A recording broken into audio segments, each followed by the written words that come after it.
जय Hind. SSC MTS general awareness की classes में आप सभी साथियों का हम स्वागत करते हैं। तो आपके लिए आज जो है मोस्ट इम्पॉर्टेंट प्रश्न जो है एसएससी एमटीएस हवलदार के लिए लेकर आए हैं, जो एग्जाम के थ्रू बहुत इंपॉर्टेंट है। तो आप लोग इस वीडियो को जरूर देखिएगा, पूरा देखिएगा, और जो भी साथी मित्र जो नए हैं इस चैनल को फॉलो कर लीजिएगा और आगे बढ़ाने में इस चैनल को जरूर से जरूर मदद करिएगा। आप लोग की जो क्लास होती है 2 बजे लाइव क्लास होती है और रात्रि 9 बजे लाइव क्लास होती है। उसमें हम लोग डेली जनरल अवेयरनेस या कह सकते हैं जीके जीएस के प्रश्नों को करते हैं। तो जो भी प्रश्न हम आप लोग को लेकर आते हैं, जो क्लास अभी है इसमें जो भी प्रश्न है आप लोग को डिटेल से बताते हैं। जो भी मोस्ट इंपॉर्टेंट पॉइंट होते हैं, जो पॉइंट होते हैं उसको हम आप लोग को बताते हैं, समझाते हैं कि कैसे प्रश्न बनेंगे। तो जरूर आप लोग इस वीडियो को देखिएगा जरूर। आइए यहाँ पे फर्स्ट प्रश्न की बात करते हैं। यहाँ पे देखिए जो फर्स्ट प्रश्न है कि निम्नलिखित में से कौन अभिनय दर्पण के लेखक कौन है? अभिनय दर्पण के लेखक कौन है? तो यहाँ पे देखेंगे सी ऑप्शन सही होगा, नंद किशोर है, नंदी केशवर है, माफ कीजिएगा, नंदी केशवर जो है ये अभिनव दर्पण के लेखक हैं। मतलब अभिनव दर्पण जो है ये नंदी केशवर के द्वारा लिखा गया है। ठीक है, अब अभिनव दर्पण और नंदी केशवर के बारे में समझ लेते हैं। आचार्य नंदी केशवर, इनकी जो है ये नाट्य शास्त्रीय कृति है अभिनव दर्पण। ठीक है, अभिनय संबंधी यह मौलिक कृति आचार्य भरत के नाट्य शास्त्र के बाद की है। मतलब आचार्य जो भरत हैं इनके नाट्य शास्त्र के बाद की है ये अभिनव दर्पण, परंतु यह बहुत ज़्यादा प्राचीन भी है। अभिनव दर्पण जो है ये नृत्य से संबंधित नंदीकेश्वर का प्रसिद्ध ग्रंथ है। नंदीकेश्वर का जो प्रसिद्ध ग्रंथ है ये अभिनव दर्पण है जो नृत्य से संबंधित है। इसके अनुसार अभिनव को 3 मूल तत्वों में विभाजित किया गया है। यहाँ पे जो है नृत्य है, इसके बाद नृत्य है और नाट्य है। तो 3 चीज याद रखना होगा। अभिनव के 3 मूल तत्वों में विभाजित किया गया है, एक नृत्य है, नृत्य है और यहाँ पे नाट्य हो जाएगा। ओके, यहाँ पे जो सेकंड प्रश्न है कि विकास की आय 2.5 लाख है। विकास की आय 2.5 लाख है। भारत का निम्नलिखित में से कौन सा टैक्स स्लैब उस पर लागू हो सकता है? तो देखेंगे यहाँ पे आप लोग के पास भी पैसा है, जैसे सब घर में जो होते हैं पैसे होते हैं। तो एक लड़का है विकास जिसके पास 2.5 लाख रुपया है। ठीक है, तो यहाँ पे जो उस पर टैक्स लगेगा, जो मान लीजिए किसी बैंक या खाते में रखा होगा तो वह उस पर टैक्स लगेगा। तो कैसा टैक्स लगेगा? 0.1% का टैक्स लगेगा कि 0 लगेगा कि 0.2 लगेगा कि 0.05% का टैक्स लगेगा। तो यहाँ पे बी ऑप्शन को हम लोग सिलेक्ट करेंगे। यहाँ पे जो होगा 0% का उस पर टैक्स लगा। अब यह 0% का टैक्स लगेगा, क्यों लगेगा, कितना पर टैक्स लगता है, यह थोड़ा सा जानकारी आप लोग को रखना बहुत जरूरी है। तो इसको ध्यान से आप लोग ये चीज़ को ध्यान से देख लीजिएगा। यहाँ पे हमने एक चार्ट बना दिया है टैक्स स्लैब आप लोग को समझाने के लिए। यहाँ पे जो हमने इनकम रखा है और यहाँ पे जो वर्तमान दर है उसको रखे हैं। अगर 0 से 3 लाख रुपए है तो आपको कितने भी प्रकार के 0 मतलब टैक्स देना पड़ेगा। अगर 3 से 6 लाख है तो 5% बढ़ जाएगा। अगर 6 से 9 लाख रुपए है तो आप पर 10% हो जाएगा। ठीक है, और 9 से 12 की बात करेंगे तो 15% हो जाएगा।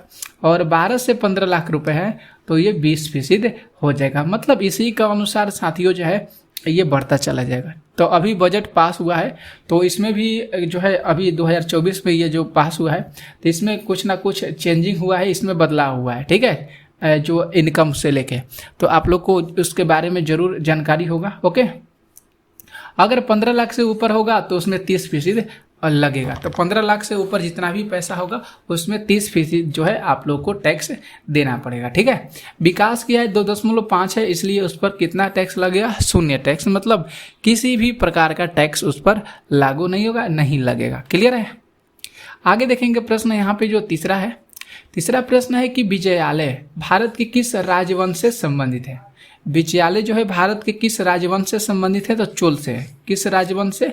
चोल राजवंश से संबंधित है। ठीक है, चोल साम्राज्य की स्थापना जो है विजयालय के द्वारा किया गया है। 8वीं शताब्दी में ये तंजौर साम्राज्य पर अधिकार किए थे।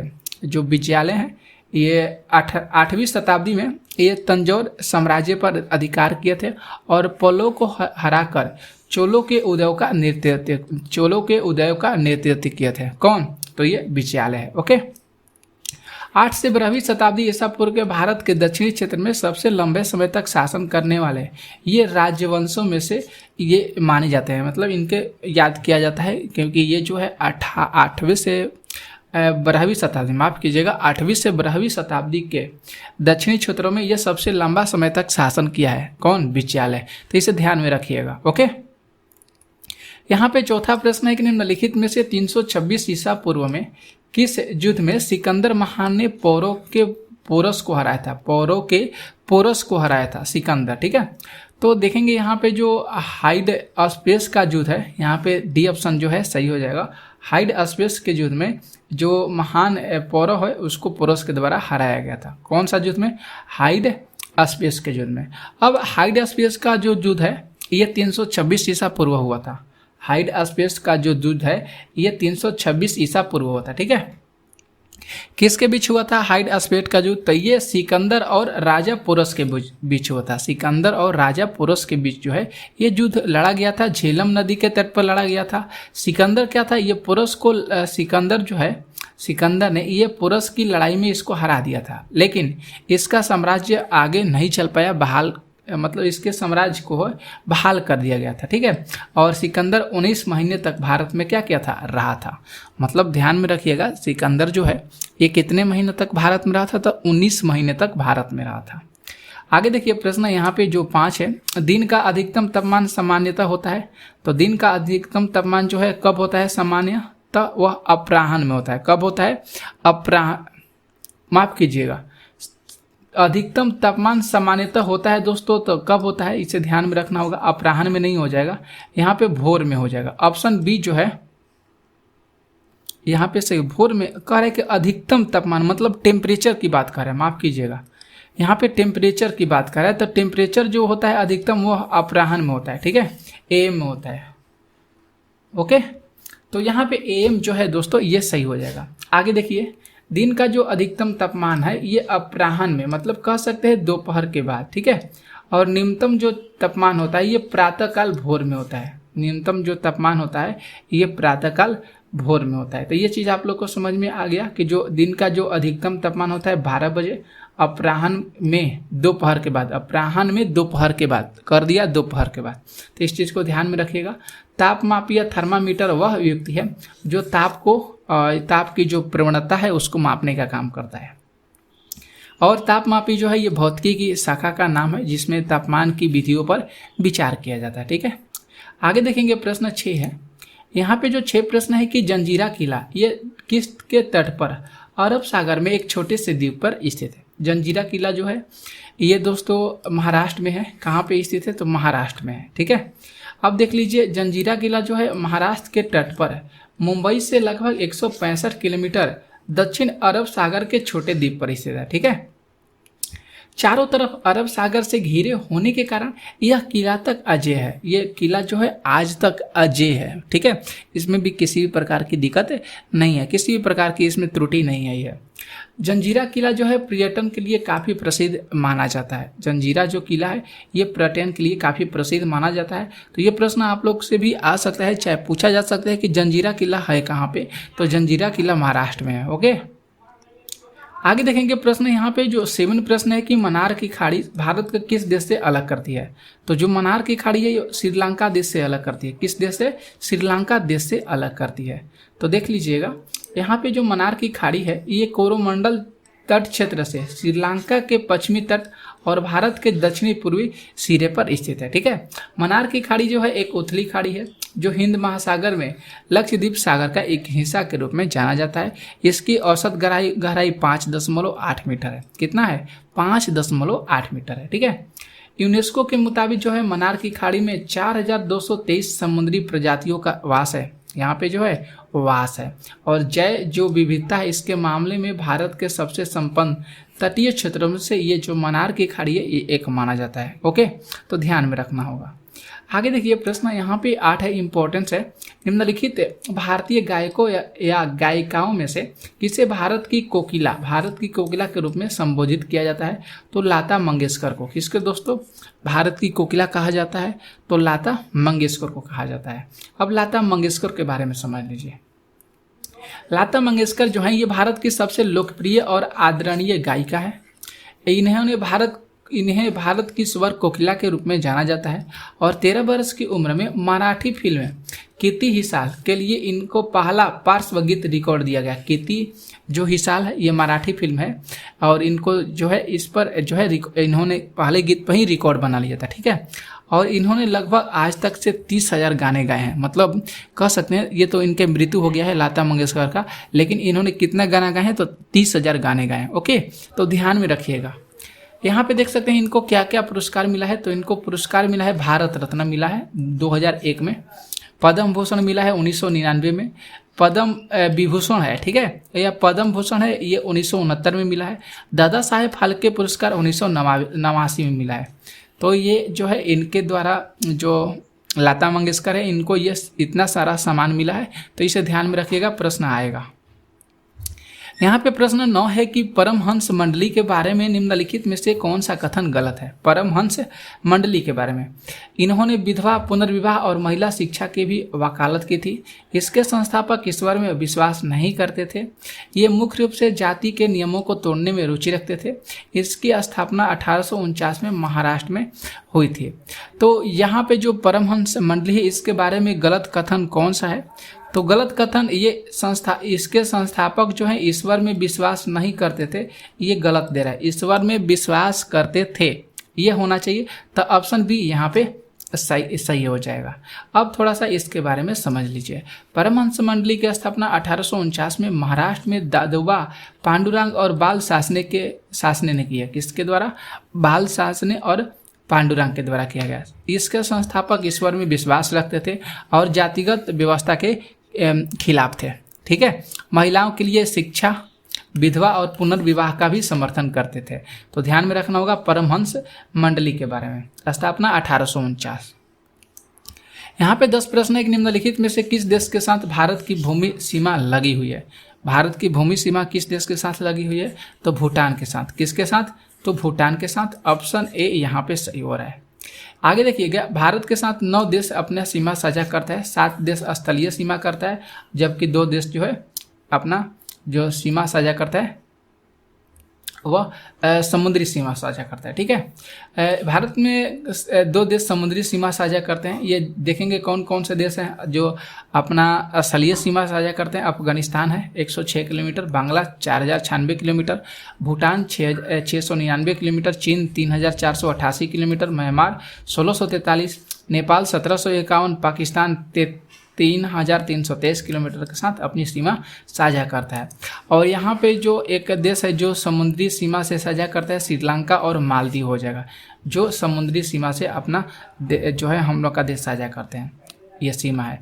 11 प्रश्न है कि मकर संक्रांति तमिलनाडु और आंध्र प्रदेश में डैश तक पोंगल त्यौहार के रूप में मनाया जाता है।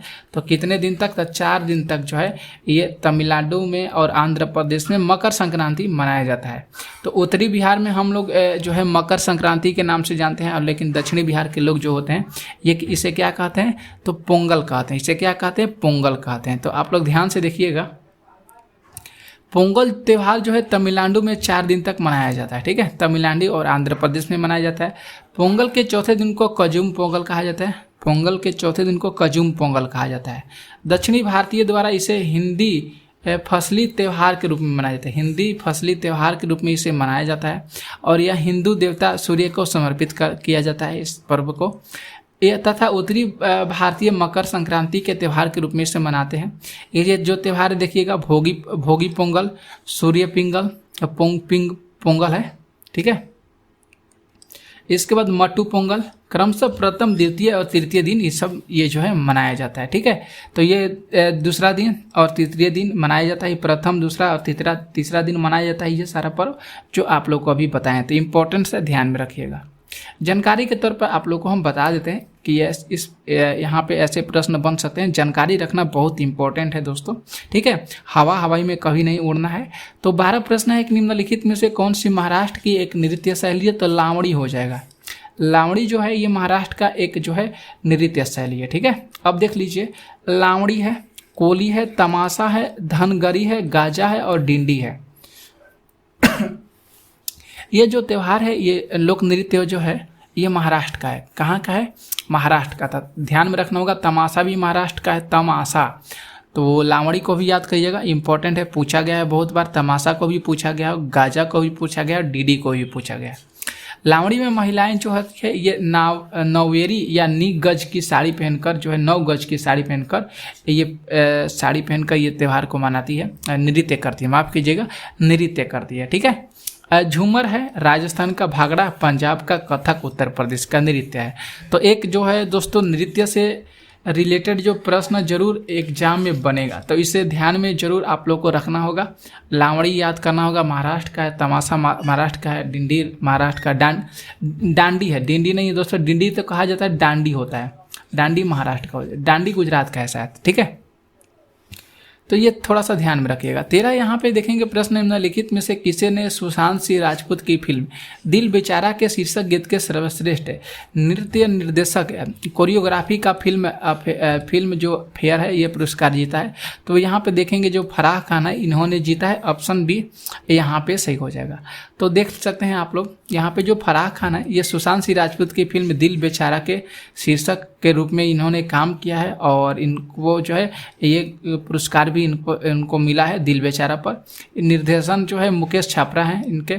अभिनेता सुशांत सिंह राजपूत द्वारा अभिनीत यह आखिरी फिल्म, मतलब यहाँ पे बात करेंगे जो अभिनेता सुशांत सिंह हैं इनके द्वारा जो है एक लास्ट आखिरी फिल्म थी, वह उसका नाम था अभिनीत। इसे ध्यान में रखिएगा, प्रश्न बन सकता है। ठीक है, अभिनीत के बारे में याद रखिएगा, इनकी आखिरी फिल्म थी। 14 यहाँ पे प्रश्न है कि निम्नलिखित में से कौन सी भारतीय शहर FIH पुरुष हॉकी विश्व कप 2023 की मेजबानी करेगा? तो यहाँ पे देखेंगे ऑप्शन ये, यहाँ पे सी ऑप्शन से हो जाएगा, भुवनेश्वर हो जाएगा। कौन सा मेजबानी करेगा राज्य? भुवनेश्वर हो जाएगा। तो देख सकते हैं यहाँ पे जो 2023 भारत में उड़ीसा के भुवनेश्वर में और राउरकेला में 13 से 29 जनवरी के बीच संपन्न हुआ है। इसमें जो है 16 टीमों ने भाग लिया। ये प्रश्न जो है ये एग्जाम में आया हुआ है। भारत चौथी बार इस प्रतियोगिता की मेजबानी कर रहा है और 1975 में पाकिस्तान को हराकर भारत ने ये खिताब पहली बार जीत लिया। ठीक है, अब पुरुष हॉकी विश्व कप। ओके, तो ये ध्यान में रखना होगा। हरमनप्रीत सिंह भारतीय टीम के कप्तान, जबकि अमित रोहिदास ये उप कप्तान है। हॉकी टीम के कप्तान ध्यान में रखना होगा, जो हॉकी नहीं है, हॉकी वही है।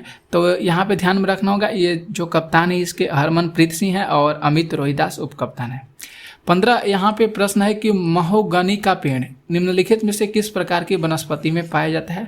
तो महोगनी का जो पेड़ है ये उष्णकटिबंधीय सदाबहार वन में पाया जाता है, जिसको ट्रॉपिकल एवरग्रीन फॉरेस्ट के नाम से जाना जाता है। तो ऑप्शन डी यहाँ पे सही हो रहा है। थोड़ा सा इसके बारे में समझ लीजिए। जो हो महोगनी जो है ये आम, जामुन, रबड़, बीटल नट, रोजबेरी आदि उष्णकटिबंधीय सदाबहार वनों में ये सारे वनस्पति जो पेड़ हैं मिलते रहते हैं। आम, जामुन, रबड़, ये बीटल मतलब और प्रकार के जो है पेड़ मिलते हैं, ध्यान में रखना होगा। तो उष्णकटिबंधीय सदाबहार वन। वन क्षेत्र का विस्तार जो है भूमध्य रेखा के ऊपर उत्तर से दक्षिण लगभग 5 अक्षांश के भीतर पाया जाता है। ठीक है, वृक्ष की गहनता के कारण सूर्य का प्रकाश जो है वन के अंदर तक नहीं पहुंचता है। मतलब बहुत बड़े बड़े वृक्ष है, बहुत बड़ा जंगल है। तो आप लोग समझ में आइए गया ये बात से उष्णकटिबंधीय सदाबहार वन के चलते यहाँ पे जो है नीचे तकले प्रकाश जो है सूर्य का नहीं जाता है। इस वन में सरीसृप जीवों की अधिकता है। जहाँ पे सूर्य की प्रकाश नीचे नहीं जाती है तो वहाँ पे जितने भी रेंगने वाले कीड़े मकोड़े, छोटे छोटे जीव, बड़े बड़े जीव होते हैं जो रेंगने वाले होते हैं, ये इनकी संख्या सबसे ज़्यादा है। यहाँ पूरे वर्ष अत्यधिक वर्षा होती है। तापमान भी यहाँ पे अधिक रखता है। भारत में इसका विस्तार पश्चिमी घाट, पूर्वोत्तर भारत, अंडमान निकोबार द्वीप समूह में पाया जाता है। तो ध्यान में रखना होगा। आगे देखेंगे प्रश्न 16 है। 11वीं जूनियर राष्ट्रीय पुरुष हॉकी चैंपियनशिप में उत्तर प्रदेश ने चंडीगढ़ को 3-1 से विजय प्राप्त की। इसका आयोजन कहाँ पे किया गया था? तो तमिलनाडु में इसका आयोजन हुआ था। कहाँ पे? तमिलनाडु में हुआ था। तो देख सकते हैं जो पुरुष हॉकी चैंपियनशिप है ये तमिलनाडु में संपन्न हुआ था। उत्तर प्रदेश जो है चंडीगढ़ को 3-1 से पराजित करके खिताब का विजेता बना था। ठीक है, इस टूर्नामेंट में सर्वाधिक गोल जो है सरदानंद तिवारी ने किया था। उड़ीसा तीसरे और हरियाणा चौथे स्थान पर रहा था। तो आपके लिए 16 प्रश्न लिए थे। कैसा क्लास लगा आज आप लोग को जरूर कमेंट करके बताइएगा, शेयर कर दीजिएगा वीडियो को।